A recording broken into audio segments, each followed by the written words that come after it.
7 नवंबर से 16 नवंबर तक है। दिल्ली से वृंदावन तक, कात्यायनी शक्तिपीठ से बांके बिहारी तक। ये पदयात्रा जात भेद को मुक्त कराने के लिए, सशक्त आत्मनिर्भर भारत को बनाने के लिए, भारत को विश्व गुरु बनाने के लिए, सामाजिक समरसता के लिए और हिंदुओं की एकता के लिए, गाय माता को राष्ट्र माता बनाने के लिए यमुना की शुद्धि विशेष मुख्य संकल्प लेकर के पदयात्रा की जा रही है। यदि आप ठाकुर जी से प्रेम करते हैं, यमुना जी से प्रेम करते हैं, तो एक दिन यमुना की शुद्धि के लिए आपका इस अभियान में सम्मिलित होना जरूरी है। तीसरी बात, पदयात्रा का रजिस्ट्रेशन। दूसरी बात, पदयात्रा का रजिस्ट्रेशन ऑनलाइन और ऑफलाइन दोनों होगा। ऑफलाइन बागेश्वर धाम के कार्यालय पर, दिल्ली के कात्यायनी माता मंदिर में बागेश्वर धाम का अस्थायी कार्यालय बना एवं वृंदावन में भी बना, वहां पर कर सकते। ऑनलाइन के लिए अभी 2 मिनट में क्यूआर कोड आज जारी किया जा रहा है। क्यूआर कोड जैसे ही आप क्यूआर कोड पर आप गूगल में जाकर स्कैन करेंगे, पूरी जानकारी मांगी जाएगी। आप अपना नाम, आधार कार्ड, मोबाइल नंबर, अपनी आयु उसमें लिख दें। आपको आपके मोबाइल पर ही सक्सेसफुल का मैसेज आएगा। उस मैसेज को कार्यालय में दिखाकर आप अपना कार्ड प्राप्त कर पाएंगे, ताकि हम ये निश्चित कर सकें कितने लोग हैं, हम ये निश्चित कर सकें हमारी पदयात्रा में कौन आ रहा, हम ये निश्चित कर सकें कि कोई संदिग्ध तो नहीं है। फिर भी ऑफिशियली भी आप रजिस्ट्रेशन करवा सकते हैं। ये पदयात्रा के 10 पड़ाव हैं, 9 दिन हैं, 9 पड़ाव हैं, 10 दिन हैं, 9 रातें हैं।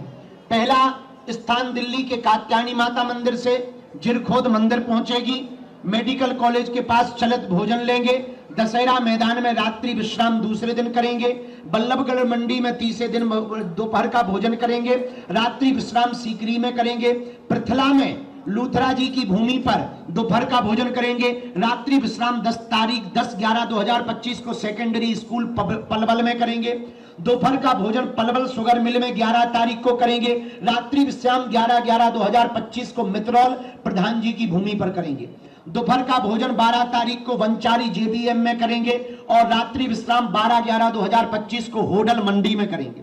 दोपहर का भोजन कोर्ट 1 बॉर्डर सेल टैक्स के पास 13 तारीख को करेंगे, कोसी मंडी में 13/11/2025 को रात्रि विश्राम करेंगे। दोपहर का भोजन बैकमेड इंडस्ट्री के सामने 14 तारीख को करेंगे, रात्रि का विश्राम गुप्ता रेजिडेंसी 14/11/2025 को करेंगे। दोपहर का भोजन यादव हरियाणा ढाबा वालों के पास में 15 तारीख को करेंगे, रात्रि विश्राम या तो छठी कला के पास या राधा गोविंद जी मंदिर के पास करेंगे। इसकी सूचना भी एन मौके पर 1-2 दिन पहले पदयात्रा के प्रारंभ होने के पहले प्लस माइनस करके बता दी जाए। अंतिम 4 धाम छठी यात्रा होते हुए यह पदयात्रा बांके बिहारी ठाकुर जी के दर्शन करने के लिए 16 तारीख को पहुंचेगी। 7 तारीख से 16 तारीख तक की ये रूपरेखा है। इस पदयात्रा को बागेश्वर बालाजी एवं बांके बिहारी मिलन पदयात्रा नाम दिया गया है। इस पदयात्रा में यमुना बचाओ आंदोलन प्रमुख रूप से है। इस पदयात्रा में पदयात्रियों को कुछ निर्देश दिए गए, वो जरूर पहुंचाए, हमारी हाथ जोड़कर प्रार्थना है। इस पदयात्रा में बालाजी का धर्म स्वरूप धर्म ध्वज व भारत माता का तिरंगा, हमारे भारत का तिरंगा, दोनों ध्वज चलेंगे। दोनों ध्वजों का सम्मान सभी पदयात्रियों को करना अनिवार्य होगा। प्रतिदिन प्रातः काल जब तक राष्ट्रगान और हनुमान चालीसा ना हो जाए तब तक पदयात्रियों को आगे नहीं चलना है। जब राष्ट्रगान, हनुमान चालीसा और शपथ हो जाए इसके बाद पदयात्रियों को चलना प्रारंभ करना है। इस पदयात्रा में अत्यधिक समुदाय के आने की संभावना को देखते हुए वृद्ध, बीमार, रोगियों को पदयात्रा में सम्मिलित नहीं होना है, ऐसी अपील की जा रही है। इस पदयात्रा में पड़ाव प्रतिदिन का 15 किलोमीटर पर है। 15 किलोमीटर एक दिन में चलना है। 8 घंटे लगभग पैदल चलना है। पैदल 15 घंटे चलना बहुत मुश्किल नहीं है, फिर भी लोगों की भावनाओं को और उनके शरीर की पीड़ा को देखते हुए यह विशेष रूप से अपील की जा रही है, रबड़ की चप्पल या जूता पहनकर आएं, आपको कोई कष्ट ना हो। ताकि इस पदयात्रा में भगदड़ वाली जगहों से बचें। रास्ते में दूसरे मजहब के मिलने वाले जितने भी स्थान हैं उनका सम्मान रखना हम सबका दायित्व है। हमें किसी भी प्रकार से हुटरबाजी, किसी भी प्रकार से पथराव, किसी भी प्रकार से किसी भी मजहब के स्थानों पर हमें किसी भी प्रकार से कोई उपद्रव नहीं करना है। यदि आप उपद्रव करते हैं तो आप हमारे पदयात्री नहीं हैं, हमारी आज्ञा है। क्योंकि सबकी भावनाओं का सम्मान करना हम सबका दायित्व है। हम सब वैचारिक यात्रा निकाल रहे हैं, ना कि कोई राजनीतिक यात्रा। आगे प्रतिदिन विश्राम होने के पूर्व में साफ सफाई से आप अपने सामान को सुरक्षित रखेंगे। 30 बसें चलाई जाएंगी। यदि आप थक जाते हैं तो आपको बसों की व्यवस्था है, बस में बैठ करके आराम कर सकते हैं, पदयात्रा में चल सकते हैं।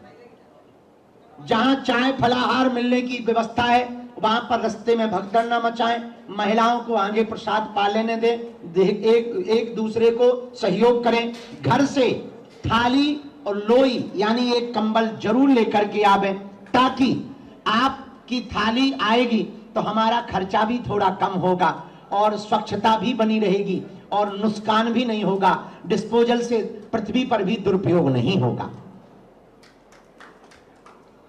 इस पदयात्रा में घर घर जाकर के पीले चावल बांटे, मिलने वाले गांव गांव के प्रधान लोग स्वागत करने वाले लोगों को गले लगाएं और उनको भी संकल्प दिलाएं कि आप भी अपने मन की कुभाव को मिटाइए। भारत हिंदू राष्ट्र है, आपस का भेदभाव मिटाइए।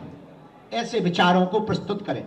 यात्रा में किसी आवश्यक मुसीबत में एक बात ध्यान रखें, या किसी भी परिस्थिति में हमको दूसरे साइड पर नहीं चलना है। जो साइड तय की गई उसी तरफ चलना है और वह किसी भी प्रकार से वाहनों को नहीं रोकना है। एम्बुलेंस, फायर ब्रिगेड, पुलिस प्रशासन को सबसे आगे रास्ता देना है। और यदि ऐसी परिस्थिति बनती है तो स्वयं रास्ता की लाइन बनवाने के लिए खड़े हो जाना। इस पदयात्रा में किसी भी प्रकार का कोई भी पदयात्री, हमारे प्रियजन शस्त्र लेकर नहीं आएंगे, क्योंकि हमें लड़ने नहीं जाना है। बाहर के रावण को तो कानून निपटेगी, बाहर के रावण से, बाहर के धर्म विरोधियों से, बाहर के राक्षसों से कानून निपटेगी। हम लोगों को लोगों के अंदर बैठे हुए जात पात के रावण को मारना है। उसके लिए शस्त्रों की जरूरत नहीं है, शास्त्रों की जरूरत है, विचारों की जरूरत है, धर्म पर चलने की जरूरत है। धर्म को इस देश में मानने वाले बहुत हैं, धर्म पर चलने वाले कम हैं। अब हमें इस देश में धर्म पर चलने वाले लोगों को आगे लाना है। इस पदयात्रा में अंतिम जो ध्यान रखना है, किसी भी प्रकार से किसी की सुरक्षा में हमारे द्वारा चूक ना होवे, माताएं बहनें सुरक्षित रहें, इस बात का विशेष ध्यान रखना है। यह पदयात्रा संपूर्ण रूप से आध्यात्मिक है। बालाजी और बांके बिहारी की मिलन की पदयात्रा है भैया, और तो हमारा कोई बताने को है नहीं, हम आप ही लोगों को बता सकते हैं। हमारे निमंत्रण को इस मोबाइल के द्वारा ही सब लोग स्वीकार करें और हमारी भावनाओं को आप जन जन तक पहुंचा दें, ताकि हम जिनको ना निमंत्रण दे पाए वो भी पदयात्रा में आ जाएं। एक दिन का जरूर समय निकालें। देश को बचाने के लिए बहुत आवश्यक है पदयात्रा, हिंदुओं को जगाने के लिए बहुत आवश्यक है पदयात्रा। सनातन को बचाने के लिए चार्टर्ड ट्रेन या प्लेन से धर्म नहीं बचेगा। धर्म को बचाने के लिए गांव गांव गली गली जाना पड़ेगा और हिंदुओं को गले लगाना पड़ेगा। बालाजी महाराज के कृपा पात्र बागेश्वर धाम पीठाधीश्वर परम पूज्य धीरेन्द्र कृष्ण शास्त्री जी महाराज का पावन संकल्प। मध्य प्रदेश में छतरपुर के ग्राम गढ़ा में बनेगा विश्व स्तरीय कैंसर अस्पताल एवं रिसर्च सेंटर, जिसकी आधारशिला देश के यशस्वी प्रधानमंत्री नरेंद्र मोदी जी के कर कमलों से रखी जा चुकी है। 200 करोड़ रुपए की लागत वाले 100 बेड के इस अस्पताल में गरीबों का होगा मुफ्त इलाज। ये बहुत बड़ा अवसर है, बहुत बड़ा काम है।